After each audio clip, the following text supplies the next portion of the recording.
Teddy Covers right now, live from Las Vegas, Nevada. Teddy Covers, how you doing, man? I'm doing all right, Jimmy. How about yourself this morning? I'm doing good. I'm doing good. NHL moving along nicely. Very small sample size, but 85% ROI. I should just stop. I should just cut it out now. Very exciting time. We got playoff baseball. We got NHL starting in Prague in a few minutes. We got a huge game with the Rays Astros. Let's get right into the wild card looks right now. I've only made one move, and that's Cardinals first 5, Black and Flaherty, keeping it simple. But if I had more money, and if I wasn't on Astros futures, this plus 225 on the Rays is pretty appealing. I mean, they should not be this big of a dog. This is a scrappy bunch. What do you think about this game popping off very soon? Glasnow, Verlander, Rays, Astros.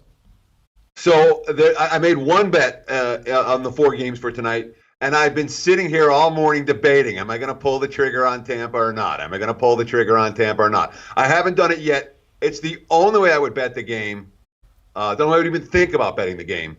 There's pretty strong angles pointing towards the home teams in these game ones, especially the dominant home teams like Houston, been very, very good in game one. And that is making me a little bit reluctant to get to the window. But I honestly think if you take Tampa every game in this series, they're going to win a couple. And that might be all that it takes to make a profit from that one. So I'm with you. No way I lay this price with Houston. It's a Tampa or pass for me. I haven't pulled the trigger yet. I'm thinking about it, and I may well do it. The line keeps going up. You know, the 225s, I mean, I'm looking right now. You shop around, you can find 20 cents better than that. So we've seen certainly a fair bit of money come for the favorite, and that's wise guy money. All right, I don't mind fading the wise guys in this one. Tampa or pass? Tampa or pass makes sense. I agree. I'm going to pass. With my futures on the Astros, I'm just going to pass. My move was Cardinals first 5, backing Flaherty. I find the under appealing, but opened at 4.5, now at 4. There was inner tops hanging at 4.5, but I just think backing Flaherty is the easiest angle I can find here. What do you think, Cardinals Braves? I don't want the Braves, I'll tell you that. You know, when you have a team that has a meltdown like Atlanta did last night, and all of a sudden everyone's pointing fingers and, oh, Kuna, what'd you do? And, the bullpen falls apart. I mean, lots of problems for Atlanta yesterday. I don't know that bodes well for a franchise that has the bad track record that the Braves do in the postseason, especially with going up against. And let me make this very clear. It's like anytime I go against St. Louis in the playoffs, they win. You know, this team, I don't know how they do it. They find when they get there, they're dangerous. It would only be Cardinals for me in this game. I honestly think that you don't want to make a crazy statement after game one. Feels like that series is over, though, doesn't it? I mean, it really feels. I got that sense that St. Louis is just going to, Cards are passed. You want them first 5? That's fine. I think the edge is just as strong for the full game. And I'm not sure that Atlanta's bullpen is going to do any better today than it did yesterday. But I wouldn't talk you out of first 5. I wouldn't talk you out of full game. There's a reason the Cards are road chalk here. Wow, interesting. So Intertop's no longer hanging that 4.5 first 5, but Pinnacle has moved it back to 4.5 from the 4. So there still is one book hanging that 4.5 for the first 5 under. Eric Nisbet says Cardinals all day. The series is over. Nolan knows his Braves took a big blow losing Chris Martin, no doubt about that. Aaron Bistron says Braves, young and volatile. And Eddie Oler saying St. Louis, great organization. Let's look at that next playoff game, Twins-Yankees. I don't trust Barrios, but this Bomba squad smashed his lefties. Paxton on a nice run right now. I trust Paxton more than Barrios. You have a look here in Twins-Yankees? Nothing strong. I mean, I don't want Minnesota against New York. It'd be Yankees or pass. I wouldn't be surprised if the Yankees control this series pretty dominantly. But I don't love the price, to lay with New York. Slight lean towards over, but you talked about how Minnesota done their success against Southpaws, which makes me a little bit reluctant.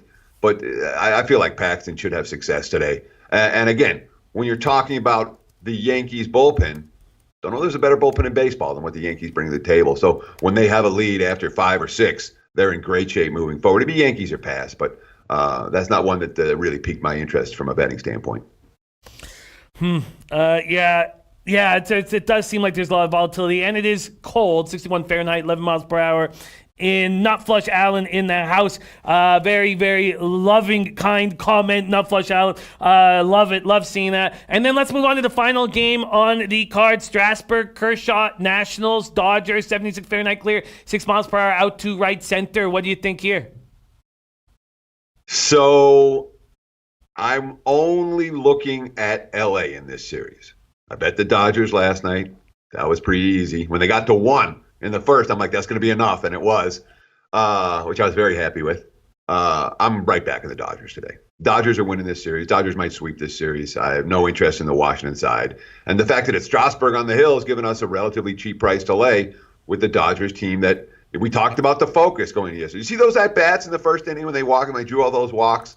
I mean, so patient at the plate. I'll take my shot with it. Again, I'm riding LA. And when it comes to the postseason, that is absolutely a way that I approach the postseason. We'll see that when it comes to NFL time, less NFL. We'll see when you have this series. You know, in the NBA, I'll do that all the time. Where I'm like, this is my team. We're going to back this team in every game. And every once in a while, you find that magic team that covers 11 in a row coming into the postseason or something like that. Dodgers feel like that team to me. Dodgers aren't going to lose a whole lot of games on their way to the World Series, in my opinion. And they're a team I want to be on at less than $2. I mean, if it's not, it's a no-brainer for me. Dodgers every game until proven otherwise. Luis Fernando Esquinza says Dodgers on the mission, and it certainly feels that way. Okay, let's break into college football, but this is our only chance to hear if Teddy has any looks in NFL. So I know that I just set up Rafa to put up the NCAA football betting preview, and that's how we want to use Teddy as much as possible. But I do want to know, Teddy, do you have any looks on NFL? Sorry to mess you up there, Rafa. Do you have any looks on NFL? Teddy covers? Do I have any looks? Of course I've got looks on NFL, and this is what we do all week long. I know the focus on this show has been college football. I'm comfortable talking MLB. I'm comfortable talking NFL. You know, obviously, as college hoops comes, we'll spend a lot of time on college basketball. I'm very comfortable with NBA. You don't ask me hockey questions, I'm not going to be able to help you. Tennis, I can't do. I can't do golf. Well, I could do it. I'm not going to give anyone any useful information, though. You know, auto racing, those aren't my but you know, baseball, football, basketball, happy to talk whatever you want to talk about in any of those three sports. For the NFL this week, I made a good handful of bets in the NFL. I took the Steelers plus 3.5. Against Baltimore. That's one that absolutely stood out to me as I don't trust the Ravens defense, and I do trust the Steelers defense. And that's what it comes down to. And I know it's short week, and Baltimore off back-to-back losses, and this is their get-right game. But, I mean, 13 of the last 25 meetings between the two teams have decided by a field goal or less. This is going to be a tight game. I'll take 3.5 with Pittsburgh all day. In that one, I laid with Chicago against Gruden and the Raiders. Gruden off a win in Oakland. He's won 5 games, or 5 previous games prior to last week.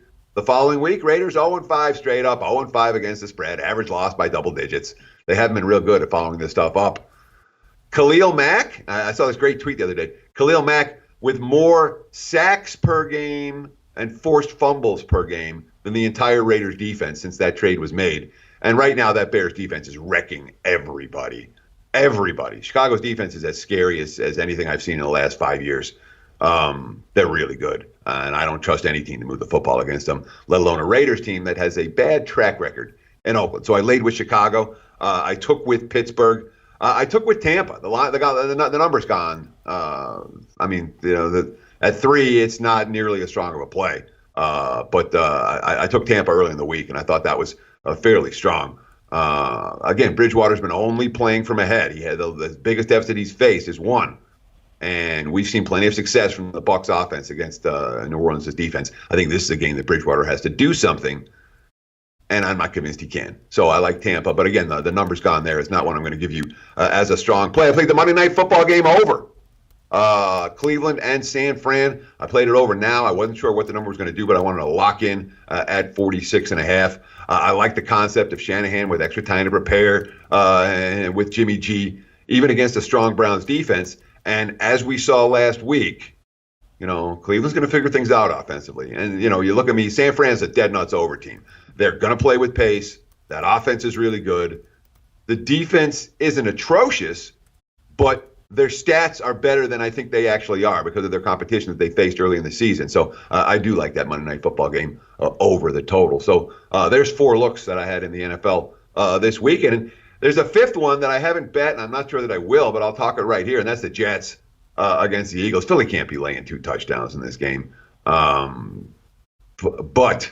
the Jets have 1 offensive touchdown in 3 games, and the matchup of the Jets' offensive line against the Eagles' defensive line concerns me, even though Philly still has some major injury problems in the secondary.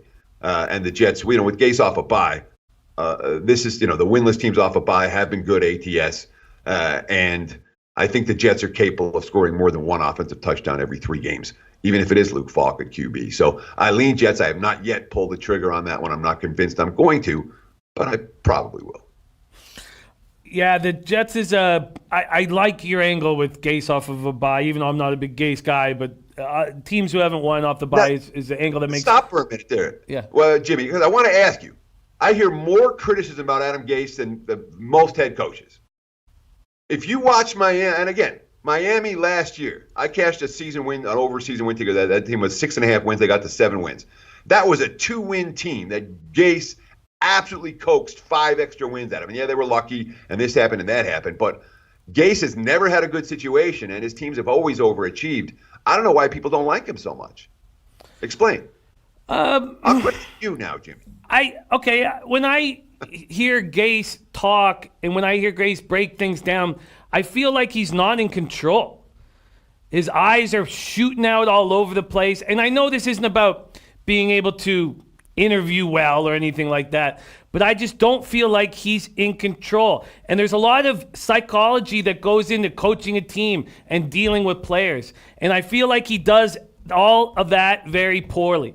X's and O's, sure. What he did with the Dolphins last year, sure. But what he does in conversations and how he leads teams and leads players, I question all the time. I question how he handles things. I questioned the things he was saying when he took over with the Jets, the things he was saying about Le'Veon Bell. I don't trust him from a social, emotional standpoint. And I know that's a very small part of being a coach. Maybe I don't. I know that the X's and O's is more important than how you handle things social, emotionally, but I don't trust him. And when you're leading a group of men into battle, a group of men that are risking their lives for you every Sunday, I don't trust them. I don't trust them to lead properly. I guess it comes down to that. That's a totally valid point. I agree wholeheartedly. In terms of, and you said that the X's and O's are more important than the ability to own the locker room, the ability to lead men. I'm not necessarily convinced that's the case. I mean, when you have a Belichick who is clearly not a guy who's going to stand up in the room and give a rah-rah speech, but his attention to detail is second to none, the X's and O's certainly matter a lot. But a coach who cannot speak the language that his players are hearing is in a hopeless spot. And maybe that's what, because again, Gase has never won, but I thought his team's overachieved. But you may be right about that he just doesn't know how to relate to the guys in his locker room. Certainly, when you hear him talk, he doesn't have that commanding presence that the Andy Reids or somebody does.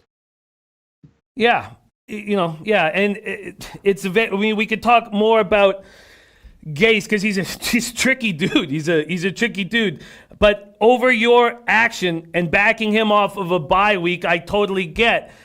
Let's go. Could we just? And we need to talk college football. Everyone has questions for you in college football. But okay, let's talk about quickly Shanahan coming off of a bye week against the Browns, because I believe in this 49ers defense a little more. I'm with you. Steelers plus 3.5. That's my 2-unit play in the pick six contest. I like that you're on Tampa because I'm very uncomfortable with the game, and I don't think the Saints are a slam dunk. The Bears play makes a ton of sense. I think that Shanahan off of a bye, I really like Shanahan as a coach, and off of a bye, I think they take care of the Browns who have difficulty stopping the run. And I think Shanahan can set up a defense for Mayfield and the Browns. Am I too high on Shanahan off a bye? So maybe. This is not a side I'm interested in at all. And it has a lot to do with my respect for Cleveland on both sides of the football. But remember, the last two games that San Fran played, the first game against Tampa when they had extra time to prepare, the offense, Garoppolo was not sharp, and they got to 31 thanks to 2 defensive touchdowns. The offense scored 17 and gave up 7 in that game because they were a touchdown the other way. So the offense wasn't sharp with extra time to prepare. The 2 weeks after that against Cincinnati, and then they came home and against Pittsburgh, against Cincy, the offense was clicking. Against Pittsburgh, lots of mistakes, lots of turnovers, but they still were able to move the football up and down the field throughout that game, and especially with the game on the line in the fourth quarter. The offense click, click, click. I'm not convinced that they come out click, click, click on all cylinders like they were off the bye, simply because the rhythm was there. That being said, I do like this offense a lot, and you give Shanahan a couple of weeks to tinker, he'll do pretty well. But let's think about Shanahan off a bye. Well, he was there in Atlanta for the Super Bowl with the Falcons, and they got 28 points real quick, and that was it. They didn't win or cover that game. I remember that one. I'm sure all you do too. And then week 1 this year where they won and covered, but nothing happened, in terms of ATS. Last year they overachieved ATS week 1 with extra time to prepare. I don't remember what happened off the bye. I guess I'm talking too long about this. The bottom line is the Shanahan off a bye is I'd much rather have a team off a bye that's 0-3 than 3-0. I'll just put it that way, especially if I'm talking about laying points with them.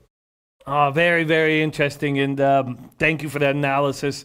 Okay, Teddy Covers. I have your action each day of who you were liking, who you were moving towards. I don't have yesterday. I was not here yesterday, so I have Monday, Tuesday, Wednesday. I have questions coming in from the chat, and I will ask them. But first and foremost, I'd love to hear what you decided to roll with. And once I get that information, then I'll start hammering questions, because that's what I think interests our chat the most. What you decided to get down with after your week of study and analysis. What made your card, Teddy Covers? Sure, this is Friday time. It's push comes to shove. These are wagers in the pocket at this stage of the game. I pulled out 7 for this week, just like we did last week. Last week was 3-4. Not happy about that, especially because we got up to 3-1 start and then shat the bed on Saturday night, unfortunately. Let's start with one for tonight. This is one that we talked about, and as the week's gone on, I've gotten a stronger opinion on this one. We're going to take Cincy Plus tonight against UCF. This was their worst loss last year. It is absolutely a triple circle game for the Bearcats. Boy, I like the quotes coming out of that locker room. And all of a sudden, that bad loss at Ohio State doesn't look as bad anymore for Cincinnati. We saw UCF. We saw that defense. They got rocked against Pitt, in the game that they lost. And this isn't a team with a ridiculous winning streak anymore. I think Cincy hangs tough. I wouldn't be surprised they win the game. Give me the Bearcats plus 3.5. And again, I don't think there's still 4s out there anywhere, but a 3.5 still widely available for that one. Better to get the hook working for you than against you. So I took Cincy plus tonight. That's a 5. I'm going to give you Pacific times. If you're on the East Coast, you got to add 3 hours. But I think Vegas time. So it's 5 o'clock here on the left coast, 8 o'clock on the East Coast for tonight. Speaking of Pitt, I paid against them. Duke minus the 4.5. This is a one-way team for me right now. Duke. Duke is showing all kinds of bet-on signs. And what happens when a team loses an NFL quarterback and they don't necessarily have an NFL quarterback behind them on the roster, the markets crash on that team. You had an ugly week 1 loss against Alabama. The markets crash more. Since that time, Duke's done nothing but win games and cover point spreads. I think they're a fair bit better than Pitt, and I thought the price was very reasonable to lay with Cutcliffe and the Blue Devils. Minus 3.5. That is a 5 o'clock nighttime game for tomorrow night, 8 o'clock on the East Coast. We talked about this one, I think, a little bit earlier in the week. Central Michigan. I did get to the window with Central. I waited for the 7, didn't get the 7. I grabbed 6.5. I haven't seen a 7, and then it started moving back down to 6. So I put the 6.5 in my pocket. I think the Chippewas have a potential. Again, that's another one that I'll sprinkle something on the money line. I think they're live to win the game. I think they're going to give Eastern a whole lot of problems. And the long-term track record for Eastern Michigan has been great road team. The market's reflecting that a little bit too much here. I think the Chips and that defensive line are primed to hang tough and maybe even upset Eastern Michigan. So that's game number 3. Is that 36? 76? Duke is 326. What freaking game number is that? Come on, Teddy.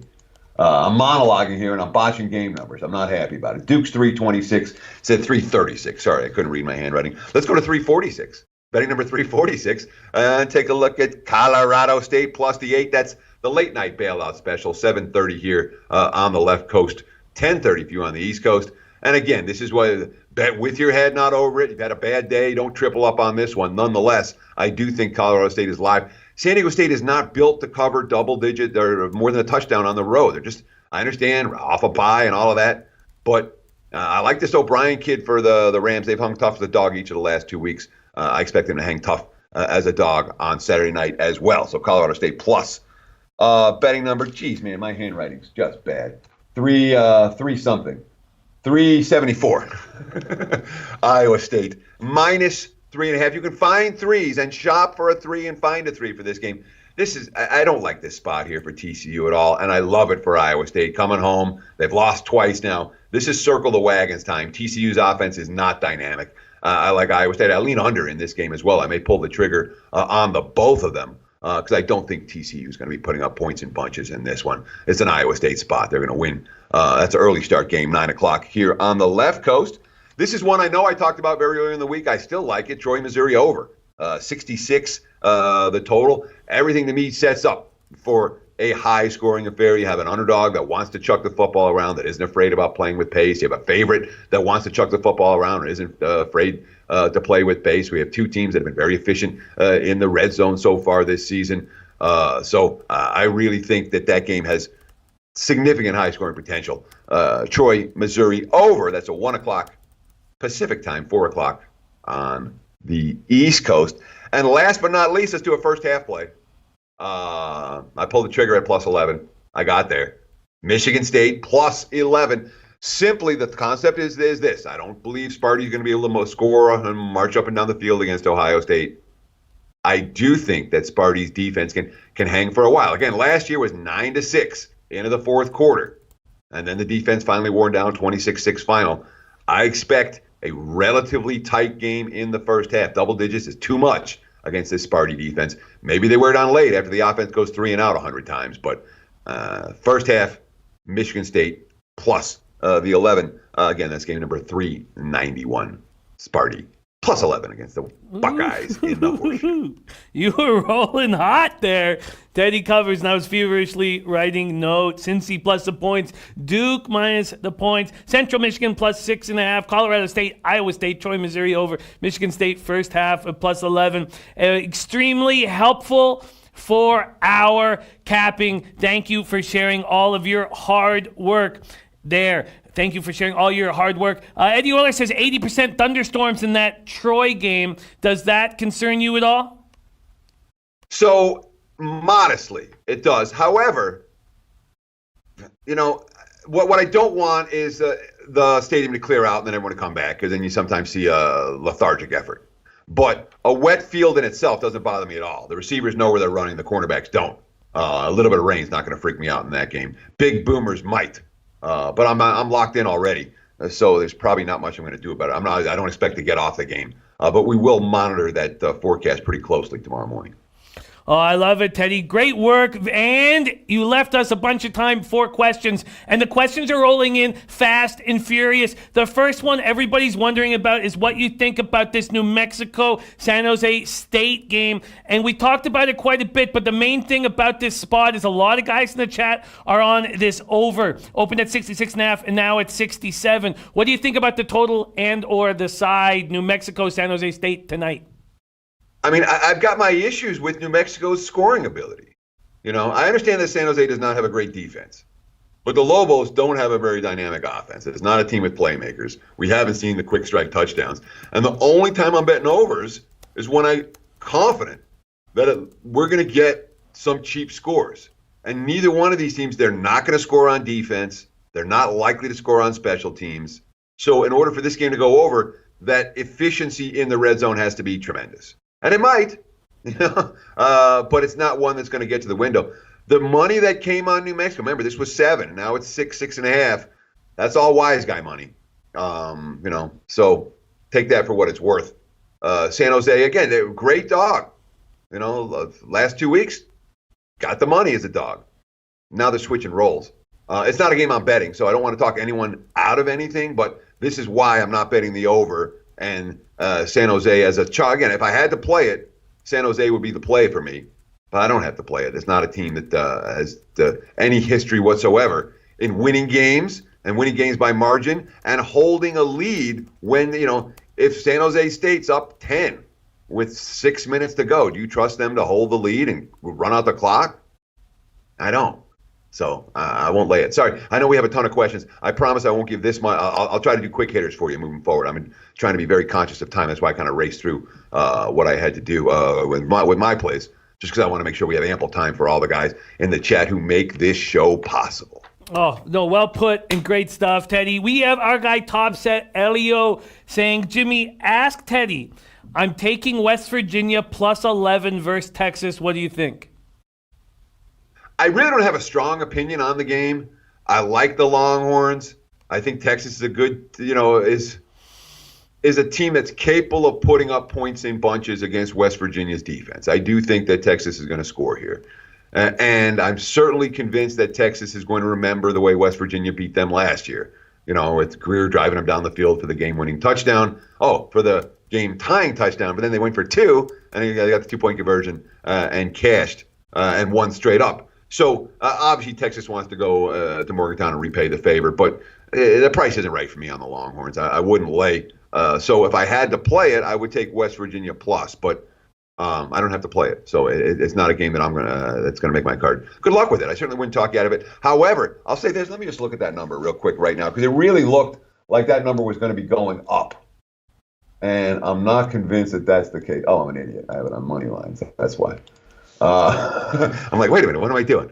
I really thought that line was going to go up, and it looks like it stopped and might be coming back down. There it is. Yeah, the money's come back the other way. So I'm going to say, hey, you may want to wait. No, this is one where you probably, if you like West Virginia, I bet it's sooner rather than later. Interesting. Take it sooner rather than later if you like West Virginia at the plus 11. That is for Elio. My guy, Guillermo Zertucci, a spectacular thoroughbred handicapper whom I'm very thankful to roll with and can't wait to hammer the Breeders' Cup with, says, Teddy, how does Auburn under sound? This opened at 46.5. It's gone up to 48.5. It's now at 49 at bookmaker. Rotation number 385, 386. Guillermo thinking about the under in Auburn, Florida. So I certainly wouldn't talk you out of it. I don't think Florida's going to have a lot of success moving the football on the ground. I don't think Florida's going to have a ton of success. I don't know that Trask is ready for this defense. When you say what is the strength of Auburn, the strength of their defense, I mean, that front four is, every one of those guys is going to be playing on Sundays. The front seven, I think everyone's going to be playing on Sundays. And that's likely to be a problem for Florida. So I don't see the Gators putting up points in bunches. Auburn with a Frost QB, we've seen him play well on the highway. And certainly the A&M game stands out to me, where he wasn't perfect, but he was solid. Last week the offense got going, obviously, against Mississippi State. I think that's a big part of the reason why this total's going up. The other reason why this total's going up is the pace, and that's the bigger issue here. Because I think Auburn plays a relatively conservative game plan. I don't think Florida's going to score a ton of points here. So the under makes sense when you consider these two defenses versus these two offenses. The problem is the pace, because this game might be played at where both teams are playing with pace. And if both teams play with pace, you end up with 160 plays in the game. Those anything under 50 in a game that's played with pace is playing with fire. And unlike the New Mexico San Jose State, both these teams are very capable of quick strike touchdowns, offense, defense, and special teams. So the under makes sense. It's not anything that's going to make my card. Rotation number 383, 384. Matt Randall's weekend taint play of the day is going against the market move. Western Kentucky, Old Dominion total opened at 45. It's now at 43.5 at Bet Online, 43 at Pinnacle, 42.5 at Five Dimes and Bookmaker, 42 at Heritage. And he likes the over as his weekend taint play of the day. What do you think of Western Kentucky ODU over the number? It's not anything where I have a particularly strong opinion. I really don't. ODU's offense hasn't impressed me necessarily. But of course, when they step down in class, If they don't turn the ball up, Western Kentucky was forcing turnovers last week, which is another concern for me to play this game over, because ODU, they're not a clean football team when it comes to avoiding mistakes. But I really don't have a strong opinion on the total, so I don't want to lean in the wrong direction. Good luck. Taint it up, buddy. Your stuff's been pretty darn good. It is. He's a great capper. Okay, next question is coming in from our very own low bagger, Christopher Comatini. Rotation number 367, 368, Western Michigan, Toledo. He is liking Western Michigan +2, which is no longer available. Now one's on the board. What do you think of him backing Western Michigan here against Toledo? I think Western's better than Toledo. Western does not have a great track record on the road in MAC play in these type of games, but I think that the Western, but that offensive line is real. That offense is dynamite.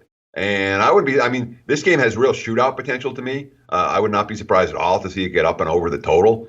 If I was going to play the game, I'm more likely to play total than side, but I certainly think that Western is capable of moving the ball up and down the field against that Rockets defense. Very impressed with Wasnick and what the Broncos can do. They are, I'm saying they're coming off a big win against Central, but it's the beginning of conference play. I don't see Western coming out flat here. Lean in their direction, lean over. Michigan State, Ohio State, 391, 392. Original low bagger, Anil Frank, who, if I was here Thursday morning, would have won the Vegas Gun Award for excellence in capping. Came off a spectacular Wednesday night. Always put so much energy into the chat. Wondering, Teddy, what you think about the first half under in Michigan State, Ohio State. He's looking at that move. So I like Sparty first half. There's a clear correlation between Sparty and under. Michigan State is not going to trade points with Ohio State at any point in this ball game. The Spartans are going to hang around. It's going to be a lower scoring game. Makes a ton of sense to me. I certainly wouldn't talk you out of it. Good luck with that under wager. I think if you cash yours, I'll cash mine. Oh, I like the sounds of that. I'm going to put a couple of asterisks right there. A lot of people talking about Florida possibly being frauds. There's people in our chat who do not believe in this Florida squad. What do you think of the guys in the chat calling Florida frauds? Well, define fraud. One thing I haven't looked at a ranking yet this year. I couldn't tell you where any team is ranked. I have no idea. And none of that stuff pays. I don't pay a lick of attention to that at any point during the season. Maybe you look at it a little bit when a team gets ranked and they go on the road the next week, like K-State or something, which I didn't catch last week, but maybe I should pay more attention to the rankings. So the only thing when I say the team's overrated or underrated has everything to do with where they're being power rated right now.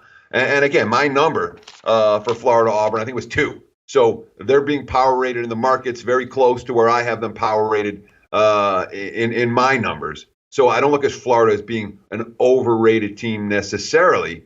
And you get a sense, what teams are overrated and what teams are underrated based in many ways on who what your contacts are and who you talk to. And you'll get a different sense of that depending on where you live in the country and what type of people you hang out with to talk betting. One of the things I love about living in Vegas is that I get a chance to talk with sharp guys, people that are very good at this on a daily basis, and it makes a big difference to me, and it helps me see some of the things that even after being here for 22 years, I don't always catch. I think I'm rambling now. I'll send it back to you, Jimmy. Thanks. I love it. We love hearing you ramble. We love hearing everything that you do. Final question here, and we had a bunch coming in, is Eddie Euler. Our guy, Eddie Euler, another guy who puts so much energy into our show. Rotation number 341, 342, Liberty, New Mexico State. This total opened up at 61 and a half at Pinnacle, 63 at Bookmaker, 62 and a half at UWager. It's moving up, and Eddie Euler wondering if he should smash this over, Liberty, New Mexico State. It's not anything I've got a strong opinion on. It really isn't. I'm not excited about playing Liberty over the total. Okay, I haven't seen this offense do jack squat all year.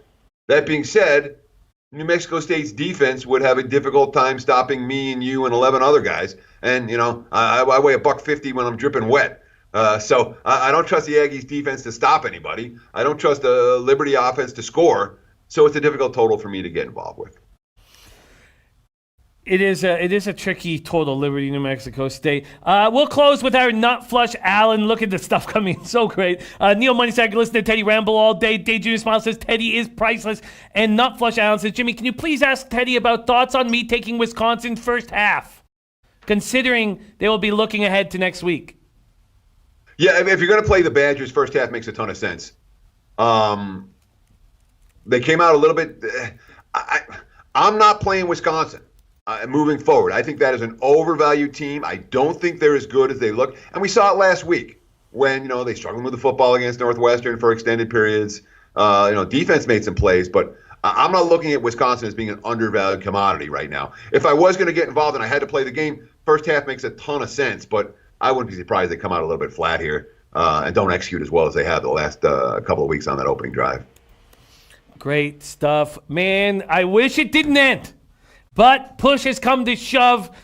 Teddy has brought in his analysis all week. He's told us what he's going to the window with. Now it's time to get that cash. What a treat it is to work with you all week, Teddy. I love this very, very much. I can't wait for Monday. I hope we join on Monday with more money in our pocket than when we left here on Friday. Teddy Covers, where can everybody follow you on Twitter? Because you are very exciting. You're very active, especially on the weekends. Where can they follow you?